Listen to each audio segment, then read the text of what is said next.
दोस्तों, आपका स्वागत है हमारे चैनल पर। आज हम बात करने वाले हैं एक जबरदस्त साइंस फिक्शन मूवी के बारे में। ये कहानी है एक एस्ट्रोनॉट की जो चोपड़ा क्लाउड यूनिवर्स में रिसर्च करने अकेला गया था। इस फिल्म में आपको मिलेगा एडवेंचर, सस्पेंस और इमोशनल मोमेंट्स का एक जबरदस्त कॉम्बो। अंत तक बने रहिए और जानिए क्या है इस मूवी की खास बातें। लाइक, शेयर और सब्सक्राइब करना न भूलें। तो चलिए शुरू करते हैं। कहानी की शुरुआत में हम एक आदमी को देखते हैं जिसका नाम जेकब है। वह एक स्पेस सूट पहनकर जंगल में घूम रहा था। अचानक जेकब की आंख खुलती है और हमें पता चलता है कि जो हमने अभी देखा वह सिर्फ उसका सपना था। असल में जेकब एक एस्ट्रोनॉट है और वह अपनी स्पेसशिप के अंदर है। हेडक्वार्टर से मैसेज मिलने पर वह अपनी वीडियो कॉल चालू करता है जिसके जरिए धरती पर मौजूद उसके डिपार्टमेंट के सभी लोग उसे देख सकते थे। जेकब एक सोलो जर्नी पर था, यानी वह अकेला ही स्पेस में गया था और आज उसका 179वां दिन था। इसी वजह से सभी उसे बधाई दे रहे थे। अब तक सब कुछ शानदार चल रहा था। जेकब का स्पेस मिशन था कि वह मोजो चोपड़ा क्लाउड की जांच करे जो जुपिटर ग्रह के पीछे था। ये धूल से बना हुआ एक चमकता हुआ बादल था। जेकब अपने डिपार्टमेंट को बताता है कि वह एक हफ्ते के अंदर चोपड़ा क्लाउड में प्रवेश करेगा और उसकी जांच करेगा, फिर सारी जानकारी धरती पर वापस लाएगा। इसके बाद जेकब कॉल डिस्कनेक्ट कर देता है। दूसरी तरफ जेकब की पत्नी उसके हेडक्वार्टर से संपर्क करती है और न्यूरोस्पेस प्रोग्राम के लोगों को बताती है कि वह जेकब से अलग हो रही है और अब उसके साथ नहीं रहना चाहती, क्योंकि मुश्किल समय में जेकब उसके साथ नहीं था। वह गर्भवती थी, वह उसकी देखभाल नहीं कर पाया। उनका बच्चा जन्म से पहले ही मर गया। इसी वजह से अब वह अपने पति को छोड़ रही है। न्यूरोस्पेस प्रोग्राम की टीम जेकब को यह खबर नहीं देती क्योंकि वह धरती से बहुत दूर एक बेहद अहम मिशन पर था। ये खबर उसकी मानसिक हालत बिगाड़ सकती थी। जेकब अपनी स्पेसशिप में सो रहा था जब अचानक एक डरावने सपने से उसकी आंख खुली। उसने देखा कि कीड़े उसकी नाक, आंख और कान में घुस रहे हैं। जागने के बाद उसे एहसास हुआ कि ये सिर्फ एक सपना था। वह इन डरावने सपनों से तंग आ चुका था जो पिछले कई दिनों से उसे आ रहे थे। ये सपने उसकी मानसिक सेहत के खराब होने का संकेत थे। उसकी मानसिक हालत खराब होने की एक वजह ये भी थी कि उसकी पत्नी ने उससे बात करना बंद कर दिया था। जब भी वह स्पेस से अपनी पत्नी को कॉल करता, वह कॉल नहीं उठाती थी। अब उसने उसे छोड़ने का फैसला कर लिया था, जिसके बारे में जेकब को अभी पता नहीं था। अब जेकब को हेडक्वार्टर से कॉल आती है। उसे बताया जाता है कि दक्षिण कोरिया की एक स्पेसशिप भी ऐसे ही मिशन के लिए उसके पास पहुंचने वाली है, लेकिन उसे अपना मिशन दक्षिण कोरिया की टीम से पहले पूरा करना होगा। खैर, रात हो जाती है और जेकब फिर से सो जाता है। इस बार उसकी आंख स्पेसशिप में हो रही हलचल से खुलती है। वह डर गया क्योंकि आवाज बहुत तेज थी। जैसे ही उसने अपने स्पेस चेंबर का दरवाजा खोला, वहां एक मकड़ी जैसे दिखने वाला एलियन था। जेकब बुरी तरह डर गया और उसने चेंबर का दरवाजा बंद कर दिया। मजेदार बात यह थी कि इस एलियन के पास टेलीकिनेसिस की ताकत थी, यानी वह किसी के भी दिमाग को पढ़ सकता था और अपनी बात किसी के भी दिमाग में डाल सकता था। इस ताकत का इस्तेमाल करते हुए एलियन जेकब से कहता है, परेशान मत हो, मैं तुम्हें कोई नुकसान नहीं पहुंचाऊंगा। लेकिन जेकब डरकर वहां से भाग जाता है, अपना स्पेस सूट पहनता है और हेडक्वार्टर को कॉल करके अपनी स्पेसशिप में जहरीली गैस छोड़ने को कहता है ताकि एलियन मर जाए। एक तरफ तो ये सब चल रहा था, दूसरी तरफ उसे ये भी डर था कि हो सकता है वह एलियन अकेला ना हो। उसकी मानसिक हालत इतनी अजीब हो गई थी कि उसे वहम हो रहे थे। जैसे ही ये ख्याल उसके दिमाग में आया, एलियन ने उससे कहा, मैं असली हूँ और इस समय तुम्हारी स्पेसशिप के अंदर ही हूँ। ये सुनकर जेकब और ज्यादा डर गया और अपने चेंबर के अंदर जा छुपा। अब तक हेडक्वार्टर ने जहरीली गैस छोड़ दी थी। गैस के खत्म होने के बाद जेकब डरते हुए बाहर निकला और उस चेंबर का दरवाजा खोला जहां पहले वह मकड़ी जैसा एलियन था। अब उसकी हैरानी की बात यह थी कि वह मकड़ी अभी भी जिंदा थी। वह मकड़ी जेकब से कहती है, घबराओ मत, मैं तुम्हें कोई नुकसान नहीं पहुंचाऊंगा।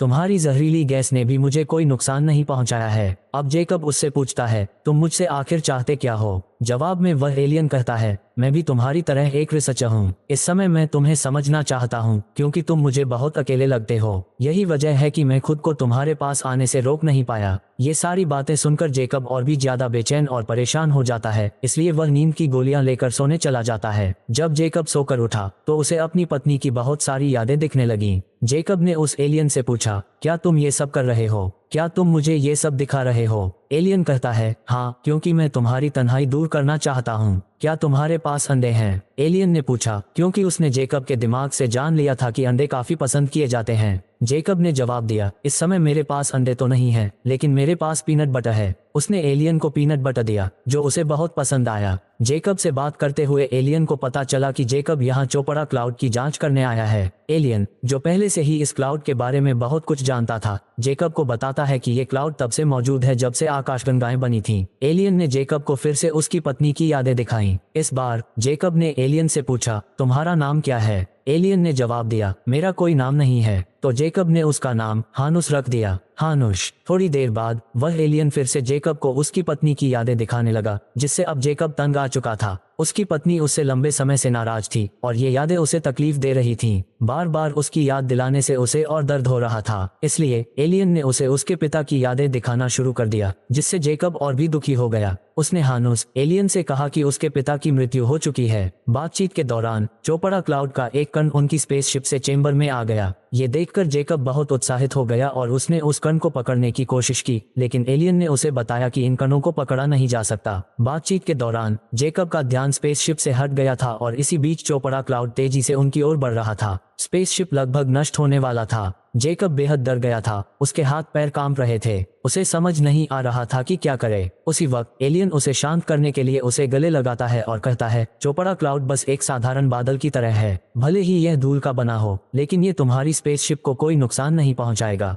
ये बस कण है जो तुम्हारी स्पेसशिप के चारों ओर घूमते रहेंगे। इस स्थिति से बाहर निकलने के बाद जेकब को फिर से याद आया कि उसकी पत्नी को उसकी जरूरत थी जब वह गर्भवती थी, लेकिन उसने उसे छोड़ दिया था। एलियन ने भी इन सभी विचारों और यादों को देखा और जेकब से नफरत करने लगा, क्योंकि उसे एहसास हुआ कि जेकब सेल्फिश इंसान है। उसने अपने मिशन के लिए अपने परिवार को छोड़ दिया था। ये जानकर एलियन भी उसे छोड़कर चला गया। एलियन को जाते हुए देखकर जेकब ने उसे आवाज दी, हानुस मत जाओ, मुझे तुम्हारी जरूरत है। लेकिन हानुस ने जवाब दिया, अब मैं नहीं रुकूंगा, क्योंकि मैंने देखा है कि तुमने अपनी पत्नी के साथ कितना बुरा किया है। तुम बहुत सेल्फिश इंसान हो। जेकब को अपनी गलती का एहसास हो गया। इन सब के बाद बेहद दुखी महसूस करते हुए जेकब ने आखिरकार अपनी पत्नी को फोन करके माफी मांगने की हिम्मत जुटाई। उसकी पत्नी उसे इतनी आसानी से माफ नहीं करने वाली थी, लेकिन जेकब ने ठान लिया था कि वह उसे वापस पाएगा। उसने न केवल उससे माफी मांगी, बल्कि यह वादा भी किया कि अब से वह हमेशा उसके साथ रहेगा। यह उसका आखिरी स्पेस मिशन है और इसके बाद वह अपना समय अपने परिवार को देगा। उसकी पत्नी, जो अभी भी उसे प्यार करती थी और उसे छोड़ना नहीं चाहती थी, ने सिर्फ इसलिए अलग होने का फैसला किया था क्योंकि जेकब स्वार्थी हो गया था। जब उसे यह एहसास हुआ कि जेकब फिर से पहले जैसा हो गया है, तो उसने उसे माफ कर दिया और दोनों ने फिर से एक साथ रहने का वादा किया। ये सुनकर एलियन वापस आया और जेकब से कहा, तुमने अच्छा किया माफी मांगकर और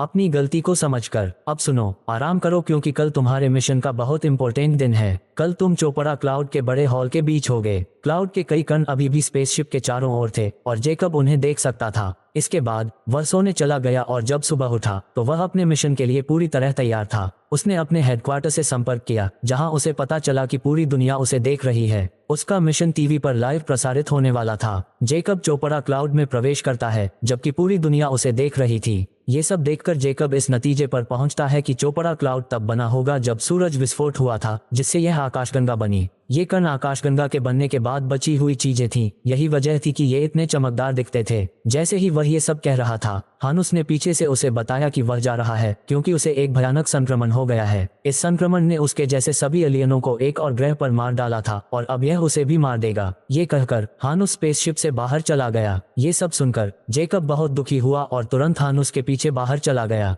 और जब हानुस आखिरी बार जा रहा था, उसने जेकब को पीनट बटर गिफ्ट किया, जो उसे बहुत पसंद था। हम देखते हैं कि हानुस, जो एक एलियन था, उस पर कई स्पेस वाले कीड़े चिपके हुए थे, जो धीरे धीरे उसे खा रहे थे। जाते जाते हानुस ने जेकब को उसकी पत्नी की यादें दिखाई, जब वे पहली बार मिले थे। ये देखकर जेकब बहुत खुश हुआ। उसी वक्त जेकब को एहसास हुआ कि वह सच में अपनी पत्नी के बिना नहीं रह सकता। सीन कट होता है और हम फिर से जेकब को जंगल में देखते हैं, जो स्पेस सूट पहने हुए था। वह खुद को उसी जगह पर पाता है जहां उसने पहली बार अपनी पत्नी से मुलाकात की थी। उसकी पत्नी उससे प्यार भरी बातें कर रही थी, लेकिन यह सब सिर्फ उसकी कल्पना थी। असल में लंबे समय तक अकेले रहने के कारण जेकब की मानसिक हालत खराब हो गई थी। वह अपनी पत्नी के सपनों में इतना खो गया था कि उसे ये भी याद नहीं रहा कि उसे वापस अपनी स्पेसशिप में जाना है। वह कहीं चोपड़ा क्लाउड में खो गया था। बाद में साउथ कोरियन टीम आई और उसे बचाया। जेकब पहले ही चोपड़ा क्लाउड की जांच पूरी कर चुका था, इसलिए साउथ कोरियन टीम ने उसे बचा लिया और वापस धरती पर ले आई। आखिरकार जेकब अपनी पत्नी से फिर से मिल जाता है।